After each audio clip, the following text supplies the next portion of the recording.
Halo teman-teman dan sobat-sobat anak rantau di Jerman dimanapun kalian berada. Kembali lagi bersama saya Novi di acara podcast outdoornya anak rantau di Jerman. Kali ini kita sedang berada di sebuah taman bermain di kota Hamburg. Cuacanya nggak begitu cerah tapi nggak apa-apa, nggak hujan kok. Kali ini kita kedatangan tamu spesial, seorang mahasiswa yang jauh-jauh datang dari kota Surabaya untuk belajar ilmu politik di kota Hamburg. Kenapa dia jauh-jauh datang ke Hamburg untuk belajar ilmu politik? Langsung aja kita tanya sama orangnya. Yuk, halo. Halo. Terima kasih banyak waktunya untuk bisa ngobrol-ngobrol dengan anak rantau di Jerman. Sama-sama. Kenalin dulu dong, nama kamu siapa? Umur kalau mau. Oh.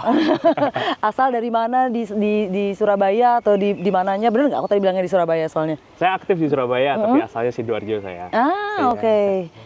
Ya, ke kamera ini ya. Boleh. Ya, jadi saya Daud Aliafi, bisa dipanggil Daud. Saya lahir dan besar di Sidoarjo, tapi semenjak lulus SMA, saya les atau aktivitas lainnya seringnya di Surabaya. Dan juga kalau ngomong ke orang lebih bilang orang Surabaya, karena kalau orang Sidoarjo biasanya mereka bahasnya lumpur lapindo. Oh gitu. Ya, topiknya beda nanti. Ah, oke. Di sini saya belajar ilmu politik. Sudah tinggal di Hamburg sudah 4 tahun. Oke. Kayak gitu. Jadi tahun 2020 ke sini? 2018 awal. Oh, ke Hamburg ya 2020. Ah, oke. Ya, tapi udah di Jerman dari 2018 akhir. Oke, jadi waktu itu ceritanya 2018 datang ke kota mana? Saya pertama kali di Heidelberg. Oke. Di Heidelberg itu di Baden-Württemberg. Saya tinggal 3 bulan dulu. Ya, itu untuk sekolah bahasa. Setelah sekolah bahasa, ujian, dapat student colleague di Greifswald. Setelah dari Greifswald, akhirnya saya ke sini. Oke. Nah, dulu kenapa Daud memilih kota Jerman, memilih negara Jerman untuk tujuan politik? Kenapa nggak yang deket di Australia atau ke US yang jurusan kuliah politiknya lumayan terkenal gitu? Iya. Jadi yang pertama yang paling jelas karena di Jerman jauh lebih murah daripada Amerika sama negara lainnya. Dulu sempat kepikiran ke Amerika, cuman pas itu kan kayak ada mau beasiswa pertukaran pelajar gitu ke Amerika, biayanya sama kayak kita mau membiayain kuliah ke Jerman. Jadi saya rasa oke, mendingan di Jerman aja. Di sini juga mahasiswa Indonesia banyak kayak gitu kan. Dan juga teman-teman pas itu ada satu agen juga yang datang ke sekolah, dan banyak teman-teman dari sekolah saya juga ikut itu, jadi kayak ya saya ngikut teman-teman juga kayak gitu. Jadi kamu ke Jerman melalui agen waktu itu? Pakai jasa agen? Iya, saya melalui agen kayak gitu. Boleh disebutin agennya, agen yang mana waktu itu? Wah, ya kalau nyebutin sungkan saya, tapi agennya udah nggak ada sekarang. Oh, udah nggak eksis? Setahu saya udah nggak ada sih yang di Surabaya. Oke. Terus jadi kamu kalau pakai agen itu enak dong ya? Kamu nggak harus ngurusin apa-apa, jadi taunya beres? Nggak juga, karena juga. di agen saya ini saya tetap harus nyediain dokumen-dokumen pentingnya. Kayak ya legalisasi dari sekolah. Terus paspor kita juga harus bikin, terus raport kayak gitu. Tapi kalau dibilang lebih enteng ya kayak mungkin kalau anak yang mandiri ngerjain 100%, kita yang agen cuma ngerjainnya 40%-nya gitu. Sisanya kayak translate dan lain-lain emang agen. Mereka yang iniin. Betul. Kalau bocoran waktu itu pakai agen harganya berapa? Dulu saya kena 103 kayaknya. 103 juta? Iya, 103 juta. Tapi beres. Itu berapa lama mereka butuh waktunya sampai kamu akhirnya bisa terbang? Saya udah kontrak sama agen tuh 3 tahun. Tapi 2 tahun pertama ini saya masih kelas 11 sama 12. Jadi kelas 11 sama 12 ini saya dapat fasilitas belajar bahasa Jerman. Di Indonesia? Di Indonesia. Jadi itu agennya nggak cuma untuk ngurusin sekolah, nggak cuma ngurusin keberangkatan kamu ke sini, cuman juga untuk les bahasanya. Mempersiapkan untuk ke sini gitu. Oh, jadi sebelum kamu ke sini itu emang diwajibkan atau itu emang servis yang disediain? Itu servis yang disediain sih. Kayak saya bisa juga sekolah bahasa di tempat lainnya, tapi kayaknya bakal lebih mahal juga kayak gitu. Jadi ini udah sepaket. Ya sekolah bahasa, pengurusan, udah tiket. Dan juga itu sudah itu udah termasuk tiket juga? Ya, dan juga udah termasuk 3 bulan pertama saya yang di Heidelberg. Mitenya. Oke. Jadi ya menurut saya 103 itu masih normal sih. Jadi waktu ke Heidelberg kamu udah nggak pusing-pusing waktu pertama kali nyari-nyari wohnung, nyari apartemen gitu ya? Ya, itu untungnya nggak. Baru kena pusingnya itu Sebetulnya di Greifswald itu pertama kali saya nyari apartemen sendiri. Oke. Itu saya dapat apartemen untungnya di Studentenwohnheim. Iya. Dulu dapat kena harga 190 euro. Oke. Sekarang udah nggak ada kayaknya apartemen Oke. 190 euro. Oh. Itu kamar atau flat? Kamar. Kamar, oke. Ya kamar betul kamar. Kamarnya 10 meter kuadrat. Heeh. Kayak gitu dapat. Dapurnya share, dapurnya berbagi dengan yang lain. Dapurnya share. Cuman menurut saya oke sih, kayak Oke. satu apartemen 4 orang dan cukup luas. Iya, Dapurnya oke. juga kayak gitu. Ya cuman namanya sharing. Ya. Kalau lagi dapet tetangga yang oke. Kalau yang Ya kalau rese, yang enggak party mereka sering kayak gitu. oh, Ya, kurang oke kamu sih. nggak suka party? Enggak, saya lebih seneng di kamar sih. Oke, Sebetulnya. oke. Terus habis di Greifswald itu pindah ke Hamburg setelah dapat Saya di Hamburg. penerimaan uni di Hamburg. Nah itu cari wonung lagi baru, Nah, itu cari flat kayak- baru lagi.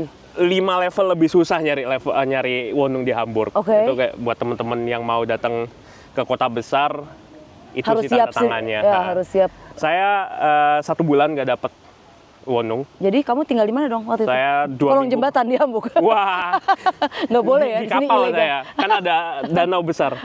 Enggak, saya pertama di Cuisenmiete. Ah, oke. Cuisenmiete 2 minggu. Ya. Itu kena bayar 250 euro mungkin 2 Cuman, minggu. oh wow. Iya, itu di sini harganya memang mahal sih. Ya, ya, ya. Terus seminggu lagi di rumah teman, Mhm. seminggu lagi di rumah teman, terus minggu keempat untungnya dapat Zusage wonung. Oke. Nah terus kamu waktu itu nyari-nyari wonungnya itu caranya gimana? Saya pas itu buka di wonunggezocht.de, terus saya datang ke Studentenwerk, Ya. Studentenwerk ya namanya ya. Terus sama ke kleinanzeige.de. Oke. Nah, di STW ini saya harus nunggu 2 semester. Which is dalam 2 semester ini saya juga harus dapat wonung lainnya. Oh, Jadi kan sama-sama susahnya. Problematik saya kan nggak punya wonung. iya. Nunggu Terus- 2 semester untuk dapetin harus cari wonung untuk Nah itu terus kayak nggak make sense banget kayak gitu. Saya lagi nggak punya rumah, disuruh suruh nunggu 2 bulan. bukan 2 bulan, 2 semester. 2 semester, ya ampun 2 Iya, semester, lama. setahun dong. Ya, terus dari Wonunggezocht saya nggak dapat karena terlalu mahal rata-rata yang ditawarin mereka. Yang mereka tawarin at that time 500 euroan.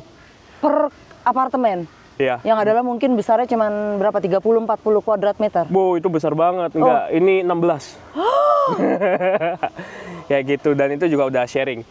Nah, budget saya 350 pas itu. Oh, Pas itu 350 masih oke lah, masih dapat lah. oh, Dan akhirnya saya nyari di Kleinanzeigen, meskipun teman-teman harus hati-hati karena di Kleinanzeigen ini sebetulnya banyak penipuan. Teman saya ada satu yang udah kena tipu, yang satu hampir kena tipu, kayak gitu. oke. Ya.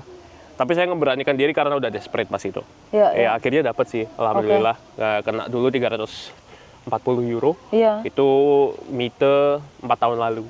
Oke, masih tinggal di tempat yang sama? Masih. Oke.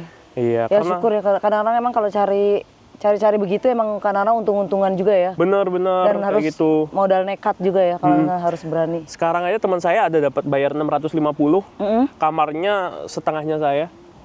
Kayak gitu, dan dia nggak ada dapur.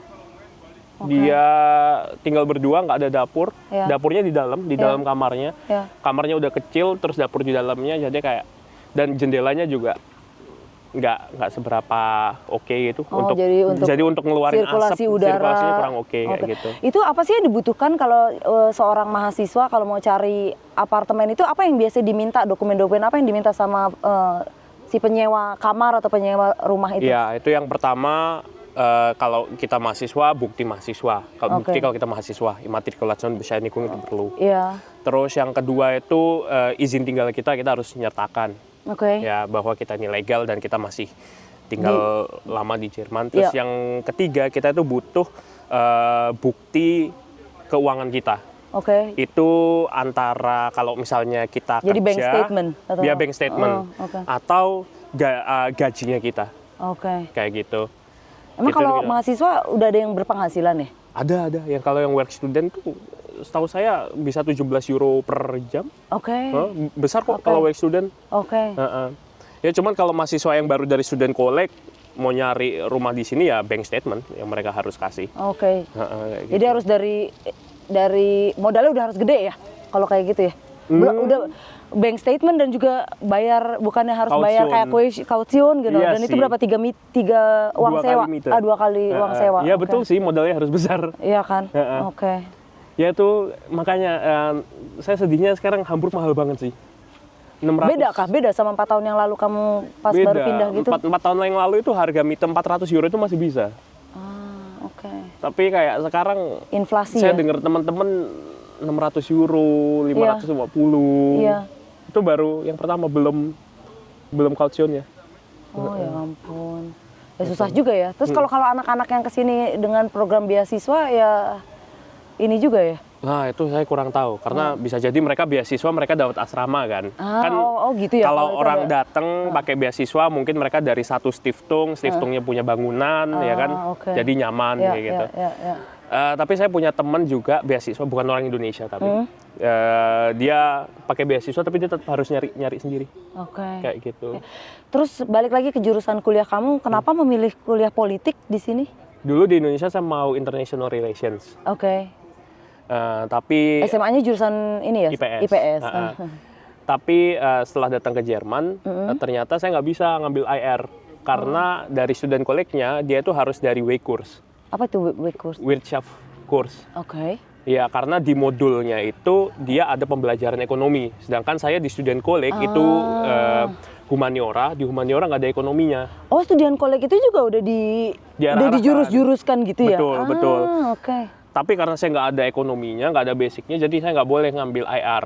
Nah, terus setelah saya pelajari lebih dalam, ternyata di Jerman tuh IR itu nggak dianggap, bagi banyak kampus ya, IR itu nggak dianggap sebagai jurusan sendiri. Mereka adalah anaknya ilmu politik. Ya, jadi setelah saya ngeliat modulnya Uni Hamburg, ternyata di semester 4, 5, ada juga 6, hubungan internasional. IR semua kayak gitu. Nah, ya udah.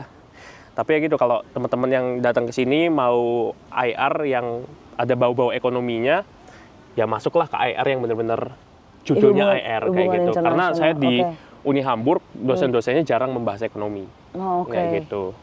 Nah, terus kalau ilmu politik ya kamu ya? Iya, betul. Itu apa Schwerpunkt itu apa ya? Titik beratnya politik itu apa?